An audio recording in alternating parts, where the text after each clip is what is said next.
The Sanhedrin passes judgment against Pope Francis and President Obama on Mount Zion on September 9, 2015. 71 elders of Israel who identified themselves as the Sanhedrin gathered Wednesday on Mount Zion in a historic trial bringing to judgment Pope Francis and U.S. President Barack Obama in absentia. The rabbis called the two leaders to trial for crimes leading to the mortal endangerment of Israel and the Jewish nation, after appointing each of the judges to sit on the nascent Sanhedrin. Silver horns, similar to those used in the service of the Jewish temples, and shofars, ram horns, were blown. The trial was opened with the statement, "Joyous is the nation who hears the shofar.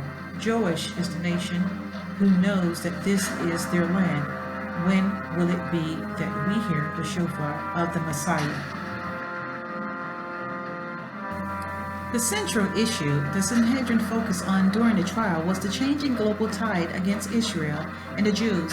Among the various points brought up by each rabbi on the Sanhedrin, the main theme centered on the long trial of diplomacy mislabeled as a peace process, the misguided and dangerous nuclear deal with Iran, and recent attempts to appease the world of Israel as it murders Christians in Arab countries.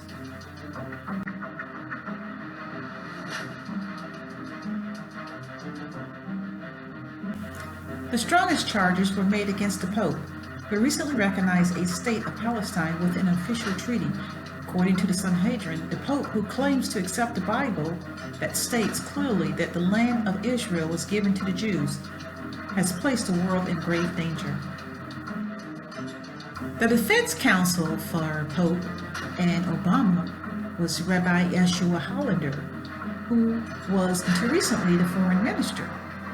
Hollander agreed that the facts as stated by the Sanhedrin were accurate and irrefutable. He claimed that each of the defendants were innocent nonetheless and offered three factors that would lead the Sanhedrin to withhold judgment from the defendants. The first case, defense by circumstance, justified the actions of the Pope and Obama in light of ameliorating circumstances. The second case, defense by deflection, attributed part of the guilt to others. The third defense by lack of intent, claimed that there was no criminal intent behind the actions of the two leaders. By Jewish law, lacking of criminal intent exonerates the defendants from the criminal charges, but would nevertheless leave the defendant liable for all damages caused by his behavior.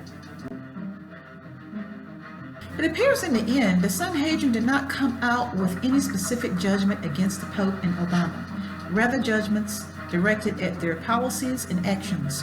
Rabbi Hillel Weiss, the spokesman and secretary of the Sanhedrin, explained to news media that, quote, "It was the decision of the Sanhedrin to declare that it is forbiddable for the United States Congress to agree to any process with Iran until they recognize Israel as the Jewish state, according to the Holy Bible, based on a history that includes the temple on Har Moriah in Jerusalem, and they must agree to the removal and disposal of any nuclear weapons in their possession." End of quote.